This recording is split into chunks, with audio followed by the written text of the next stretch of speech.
Esther capítulo 3, todo capítulo 3, na verdade, é um pouco longo. 1 a 15. Algum tempo depois, o rei Xerxes promoveu Hamã, filho de Amedata ou Agadita, e lhe deu posição de autoridade sobre todos os nobres do império. Quando Hamã passava, todos os oficiais do palácio real se curvavam diante dele para lhe demonstrar respeito, pois o rei assim havia ordenado. Mardoqueu, porém, não se curvava diante dele para lhe demonstrar respeito. Então, os oficiais do palácio real perguntaram a Mardoqueu: por que você desobedece à ordem do rei? Todos os dias lhe diziam isso, mas, ainda assim, ele não dava ouvidos. Então, contaram tudo a Hamã, para ver se ele iria tolerar a conduta de Mardoqueu, pois Mardoqueu lhes tinha dito que era judeu. Quando Hamã viu que Mardoqueu não se curvava para lhe demonstrar respeito, ficou furioso. Foi informado da nacionalidade de Mardoqueu e decidiu que não bastava matar somente a ele. Em vez disso, procurou um modo de destruir todos os judeus, o povo de Mardoqueu, do império de Xerxes. Em abril, no 12º ano do reinado de Xerxes, foram lançadas sortes, chamadas Purim, na presença de Hamã, a fim de determinar o melhor dia e mês para executar o plano. A data sorteada foi 7 de março, quase um ano depois. Então Hamã foi ao rei Xerxes e disse: há certo povo espalhado por todas as províncias do seu império, que se mantém separado dos demais. Eles têm leis diferentes das leis dos outros povos e não obedecem às leis do rei. Portanto, não é do interesse do rei deixar que vivam. Se parecer bem ao rei, publique um decreto para que eles sejam destruídos, e eu darei 350 toneladas de prata aos administradores do governo para serem depositadas nos tesouros do rei. O rei concordou e, para confirmar sua decisão, tirou do dedo o anel com o selo real e o entregou a Hamã, filho de Amedata, o Agadita, inimigo dos judeus. O rei disse: a prata e o povo são seus, faça com eles o que lhe parecer melhor. Assim, no dia 17 de abril, os secretários do rei foram convocados e um decreto foi redigido exatamente da forma como Hamã ditou. Em seguida, foi enviado aos mais altos oficiais do rei, aos governadores das respectivas províncias e aos nobres de cada província, em sua própria escrita e língua. O decreto foi redigido em nome do rei Xerxes e selado com seu anel. As cartas foram enviadas por mensageiros a todas as províncias do império com ordens para que todos os judeus, jovens, idosos, mulheres e crianças, fossem destruídos, mortos e aniquilados num único dia. A data marcada para que isso acontecesse era 7 de março do ano seguinte. Os bens dos judeus seriam entregues a quem os matasse. Uma cópia do decreto deveria ser publicada como lei em cada província e proclamada a todos os povos, a fim de que estivessem preparados para cumprir seu dever na data marcada. Por ordem do rei, o decreto foi rapidamente enviado por mensageiros e também foi proclamado na fortaleza de Susã. Então o rei e Hamã se sentaram para beber, enquanto a confusão se espalhava pela cidade de Susã. Foi longo, mas rapidinho, né? Que a gente não sabe nem ler rápido, né? Então, algum tempo depois, começa a ser o nosso texto, isto é, uns 4 a 5 anos depois que Esther se tornou rainha. Diz que um homem orgulhoso e ambicioso chamado Hamã foi promovido ao cargo de ministro-chefe do império, um alto cargo. Todos os empregados do rei estavam a serviço dele na porta. No entanto, Mardoqueu, o primo de Esther, não se inclinava nem se prostrava. Ele se negava a prestar homenagem ao recentemente designado conselheiro, ministro-chefe, seja o que for. O rei havia ordenado, nós vimos no versículo 2, se vocês não prestaram atenção, diz assim, versículo 2, quando Hamã passava, todos os oficiais do palácio real se curvavam diante dele para lhe demonstrar respeito, vírgula, pois o rei assim o havia ordenado. O rei havia ordenado e todos estavam fazendo isso, menos Mardoqueu. Somente ele recusava-se a ajoelhar ou a prestar respeito. Por quê? As opiniões divergem quanto a exatamente por que Mardoqueu recusava-se a ajoelhar. Alguns estudiosos acham que Mardoqueu não queria se curvar diante de nenhum ser humano, dando ao homem o louvor devido somente a Deus. Vocês todos conhecem a história de Esther, né? Mas vocês conhecem porque... o Funi deve conhecer porque viu Record, a história de Esther. Ele é fã das novelas de Record, não é? Eu estava vendo nesses dias Gênesis, a praga. Dá até dó de ver os atores de tão mal que atuam. 저것도 연기라고 하냐, 막 assim. Não, sério, nossa, dá dó, 진짜. Mas enfim, a história de Esther, todo mundo conhece, mas eu quero saber se vocês realmente, de fato, leram esse livro de Esther. Porque eu queria agora apresentar a vocês o personagem do Mardoqueu. Por que ele não queria se ajoelhar? Todo mundo pensa, porque ele era judeu, um temente de Deus, certamente sim. Mas eu queria mostrar um outro lado do Mardoqueu também. Porque o povo judeu se curvava diante dos seus governantes também, como Abraão diante dos nobres de Canaã, Jacó diante de Esaú, Davi diante de Saul. E no capítulo 8, Esther, mesmo Esther, vai se atirar aos pés do rei Xerxes para pedir para que poupe o seu povo da morte. Mardoqueu só tinha problema em se curvar diante de Hamã. E o próprio texto sugere a razão, no versículo 3:1, filho de Amedata ou Agagita. Ou seja, ele era um descendente de Agag, o Amalequita, o antigo inimigo tribal dos judeus. Quem é esse cara? Só voltando para trás, quando os israelitas saíram do Egito, aquele do Êxodo, os amalequitas os atacaram por trás no deserto, pelo que Deus os amaldiçoou. Como ousa mexer com meu povo? E os condenou à extinção. Deus amaldiçoou os amalequitas porque atacou o povo Israel, o povo eleito por Deus, e condenou à extinção. Por causa desse ataque, Deus declarou que haveria inimizade permanente entre os dois povos. E ele se comprometeu a apagar toda a lembrança de Amaleque debaixo do céu. E já no tempo do rei Saul, Deus enviou Saul e todo o exército de Israel, por assim dizer, para cumprir a sentença sobre Amaleque, destruindo todos os animais e homens. Porém, Saul não cumpriu os termos de guerra santa como Deus havia ordenado. Em vez disso, ele poupou o melhor dos animais e o próprio Agag, talvez para pedir recompensa, não sei. Saul alegou as melhores intenções para sua obediência de meio termo. É que eu queria sacrificar a Deus com os melhores animais que eu tenho aqui. Ele disse que simplesmente queria oferecer os animais bons para Hananim. Só que Hananim tinha falado para destruir tudo, ouro, prata, animal, tudo. Aos olhos de Deus, contudo, obedecer é melhor do que sacrificar. Fazer o que Deus diz é melhor do que tentar criativamente produzir o nosso próprio plano para servir. É fazer e ver do jeito que Hananim quer, não do jeito que nós achamos que é melhor. Então, por esse ato de desobediência, Saul foi abandonado por Deus e rejeitado. Isso deixou Saul profundamente desgostoso, lógico. Sendo assim, para Mardoqueu, cuja genealogia o liga à família de quem nós vimos no capítulo 1, capítulo 2, a família do rei Saul. Ele era um benjamita. Curvar-se diante de Hamã, um descendente da família do rei Agag, era mais do que ele podia engolir. Curvar-se perante o rei Xerxes, uma autoridade pagã estabelecida por Deus sobre o seu povo por causa do pecado dos antepassados, é uma história. Agora, curvar-se diante de Hamã, digamos, um inimigo particular familiar, era outra, completamente diferente. Não é a primeira vez que vamos comparar com Daniel e seus 3 amigos.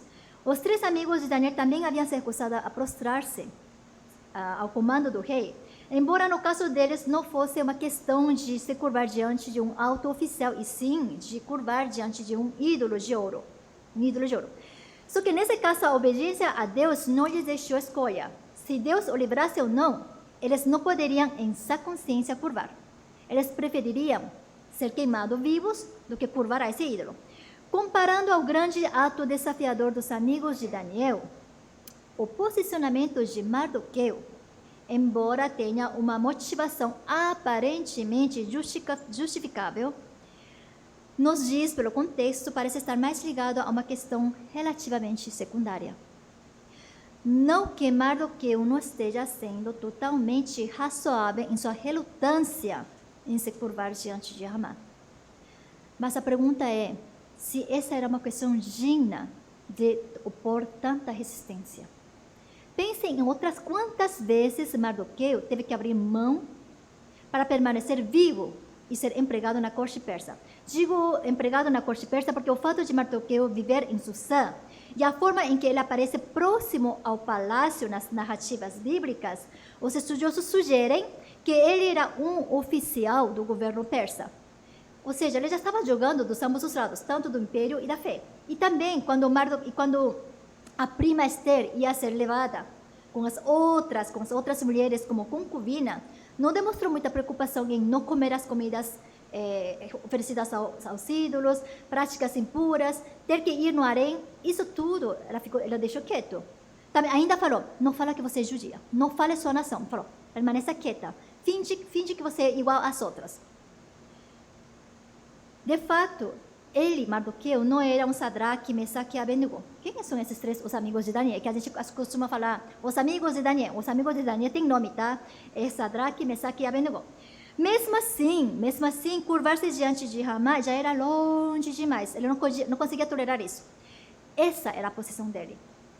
A sua consciência estava cativa naquilo que ele achava ser um chamado mais elevado.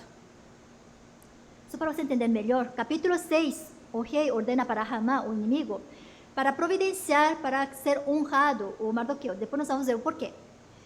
Hamã faz com que coloca no cavalo do rei e vai andando nas ruas. É assim que se faz a homem que o rei quer honrar. E Mardoqueu recebe essas honras. Se não é para honrar o homem, por que Mardoqueu está recebendo essas honras? Mais tarde, Mardoqueu vai receber a posição e poder, autoridade do Hamã.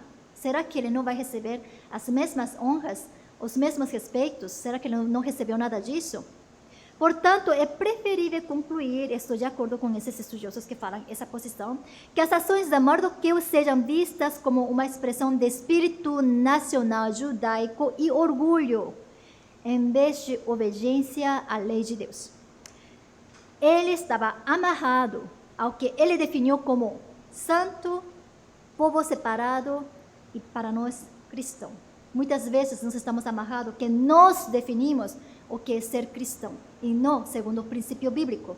É aqui que entra primeiro as primeiras coisas. O que são essas primeiras coisas? Com muita frequência isso se aplica a nós também, porque Jesus, veja bem, Jesus acusou os fariseus do seu tempo de coarem mosquitos. 모기는 그냥 삼키고, 모기는 안 삼키고, engolir camelo. Claro, é uma metáfora, você não vai comer camelo, mas Mateus 23, 24 diz assim: guias cegos, vocês coam um mosquito e engolem um camelo.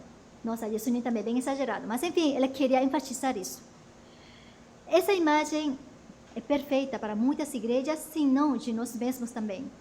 Somos especialistas em coar mosquito, peneirando com precisão as letras e os estilos antibíblicos, preocupados demais em nossa ortodoxia, tradições, certo? Damos a vida na defesa de nossa teologia correta. Ao mesmo tempo, porém, podemos facilmente tolerar para nós mesmos ou naqueles que nos rodeiam pecados do tamanho de um camelo. Mundanismo, fofocas, orgulho, negligência para com a oração, negligência para com a palavra de Deus. Meditar na palavra de Deus, você não faz, é pecado. Não orar é pecado, mas isso a gente tolera. As outras coisas não podemos tolerar. Não vamos curvar diante de Hamã. Nossa, imagina, nós jamais faríamos isso, mas vamos facilmente cair em muitos pecados piores do que isso. Claro, não estou dizendo que deveríamos deixar os mosquitos escorregarem para dentro da nossa garganta livremente. Não estou querendo falar isso. Claro que temos que. Jesus também diz que deveríamos, não está dizendo que deveríamos tornar negligentes com nossa ortodoxia, tradição, blá, blá, etc. Não está dizendo que não é importante as questões secundárias, mas questões secundárias são questões secundárias. Certamente, Mardoqueu não estava necessariamente errado em recusar-se a ajoelhar-se diante de Hamã. Porém, temos as primeiras coisas. Sempre tem as primeiras coisas. Curvar-se diante de Hamã, na verdade, era uma segunda questão. E além do mais, se vocês forem ver, esse deu um problema porque o povo de Deus errou no passado.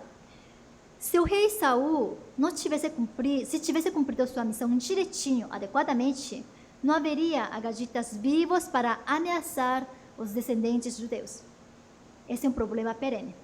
Muitas vezes, os pecados passados costumam voltar de maneira diferente, de forma diferente, porque nós não resolvemos a questão do pecado pela raiz. Quantas decisões éticas difíceis com as quais nos debatemos por horas e horas não estariam nem mesmo nos aborrecendo se não fosse pelas decisões erradas do passado. A vida das pessoas pode se tornar horrivelmente complicada porque vão fazendo concessões pequenas ao longo da vida. E isso vai crescendo, crescendo, crescendo e volta. E essas maiores complicações vão voltando como subprodutos diretos dos nossos pecados. E uma vez que isso começa a complicar, elas tendem a proliferar, como que aconteceu com Mardoqueu. Por causa dessa questão secundária, não demorou muito para que o comportamento do Mardoqueu fosse levado à atenção de Hamã. Versículo 3, versículo 4 diz assim: os auxiliares de Mardoqueu perguntaram: por que você desobedece à ordem do rei? E eles insistiram muito com Mardoqueu. Todos os dias lhe diziam isso, mas ainda assim ele não dava ouvidos. Então contaram tudo a Hamã para ver se ele iria tolerar a conduta do Mardoqueu, pois Mardoqueu lhes tinha dito que era judeu. Talvez Hamã não teria percebido que esse cara não estava, prestando respeito. Ou se percebeu, estava ignorando, né? Tô nem aí. Esse cara aí, não sei. Eu não sei ninguém, vou ignorar, pronto, não sei. Talvez. Mas, pior, essa visibilidade com que ele fala, 계속 안 하는 그 visibilidade 때문에 sua desobediência levou Hamã a descobrir um segredo fatal. Que ele é judeu. Aquele descendente que eu também odeio, aí ele vê a oportunidade de ouro para vingar a destruição do seu povo, para também poder exterminar. Seu ancestral fez isso, eu também vou fazer. A história se repete, Saul versus Agag, agora com seus descendentes. Saul poupou a vida do rei Agag. Claro que depois Samuel mata, mas poupou. Agora o Agag, o Hamã, vai tentar matar todos os descendentes de Saul. Em nenhum lugar do nosso texto há qualquer sugestão de que se curvar a Hamã foi um ato de adoração ou um reconhecimento de divindade. Isso claramente não é adoração, é simplesmente mostrar respeito por alguém em uma posição superior. Só que, infelizmente, esse cara superior a mim é o cara que eu não aguento. Ai, nossa, eu odeio esse cara. 꼬박꼬박 인사해야 돼, 쟤한테? Não sei, eu odeio ele, mas tem que engolir. Foi esse caso aqui. O posicionamento de Mardoqueu teria repercussões não apenas na sua própria vida, mas também nas vidas dos seus familiares, seus amigos e sua comunidade. Eu quero que vocês entendam. Quando nós, os cristãos, defendemos nossas ações que não são cristãs, nós falamos que, porque eu sou cristão, o mundo incrédulo vê nossa hipocrisia e conclui que todos os cristãos são assim. Não é assim que o mundo está? Não apenas trazemos opróbrio a nós mesmos, mas também opróbrio ao nome de Cristo. Ela estava morando na Pérsia, mas seu comportamento não era excelente entre os pagãos. Não era um exemplo como José, Daniel, Neemias. Seu comportamento não exibia respeito para as autoridades. Ele usou seu judaísmo como cobertura para o mal, para aquele ódio que ele tinha por ele. Quando sofremos por causa do pecado, uma tolice que nós fizemos, tentamos nos consolar dizendo que sofremos por causa da justiça. Pensem quantas vezes nós imitamos Mardoqueu, santificando o nosso pecado com rótulos aparentemente justos, 그럴듯하게 정당화시켜 nossas ações. Continuamos a viver nas mesmas características carnais que tínhamos como descrentes ou antes de estarmos cheios do Espírito Santo, mas mudamos o rótulo do que estamos fazendo. Somos agressivos, egoístas e dizemos que é pelo zelo do Senhor. Tentamos nos vingar chamando isso de disciplina na igreja. Não queremos correr riscos de perder prestígio, amizade, sermos mal vistos. Não repreendemos quando alguém faz está em pecado, mas nos orgulhamos dizendo amor incondicional. Deus é amor. Encobrimos a expressão da nossa hostilidade, rotulando indignação santa. E assim vai, um monte de coisas que nós encobrimos, justificamos muitas das nossas ações, falando que em nome, por sermos cristãos, em nome de Deus, porque o princípio bíblico é assim, muitas vezes encobrimos essas realidades que nós cometemos.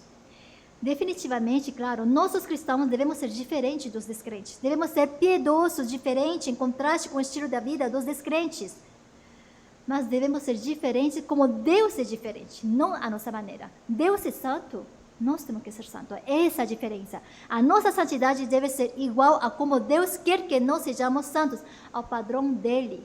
Não porque o nosso fundamento é que 우리 한국 사람이야. Ser cristão vem primeiro do que 한국 사람. O princípio bíblico vem primeiro, a nossa ética moral. Não há nada de piedoso nas atitudes e ações de Mardoqueu. Nem ele, nem Esther, na verdade, são modelos de santidade para serem imitados. Muitas vezes tomamos exemplo Esther como coragem, ousadia, isso é verdade. Mas eu já vi, sabe, procurando esse estudo sobre esse daqui, eu vi muitas pregações assim, enaltecendo até demais o Mardoqueu. O temente a Deus. Não sei se realmente foi temente a Deus. Sim, como judeu, com certeza foi temente a Deus. Mas não sei se realmente ele viveu uma vida santa. Veja o que Esther 8, 10 e 11, olha como está escrito. Nós vamos chegar lá, mas eu vou adiantar. Mardoqueu agora, Hamá morreu e Mardoqueu agora está na alta posição, tá? Mardoqueu escreveu o decreto em nome do rei Xerxes e o selou com o anel do rei. Enviou as cartas por mensageiros montados em cavalos velozes criados das estrebarias do rei. O decreto do rei concedia aos judeus de todas as cidades a autoridade para se reunirem e defenderem a própria vida. Até aqui tudo bem, porque já tinha mandado o decreto que 7 de março 다 죽여야 돼. Então está falando, a autoridade, vocês podem se defender. 그냥 손 놓고 죽지 마. Até aqui tudo bem, mas olha, permita que destruíssem, matassem e aniquilassem qualquer exército de qualquer nacionalidade ou província que os atacasse os seus filhos e esposas. Também permitia que tomassem os bens de seus inimigos. Qual a diferença entre Hamá e esse decreto aqui? Mas 거의 이제 여기 오겠지만은 o que quero falar é que a conclusão que quero chamar é que Deus não poupa seu povo por causa da fé ou fidelidade de Mardoqueu ou de Esther. Ele faz por sua própria misericórdia, apesar da obstinação e pecado do seu povo. Assim como Deus nos salvou, não porque nós merecemos, e sim por sua infinita graça e misericórdia. Apesar do posicionamento do Mardoqueu que pôs em perigo todo o seu povo, apesar de nossas falhas, apesar de nossas posições erradas como cristão, Deus estava outra vez mostrando seu braço forte. Deus sempre vai mostrar sua misericórdia para conosco, porque nós somos filhos de Deus por sua misericórdia. Como diz Provérbios 16:33, a sorte se lança no regaço, mas do Senhor procede toda a decisão. É que Hamá lançou sorte. Deixa ver, que dia que eu vou fazer, vou matar toda essa tribo. E na verdade a sorte deu uma data que era quase um ano depois. A data escolhida, e Hamá era muito supersticioso para já matar todo mundo. Era só daqui a um ano.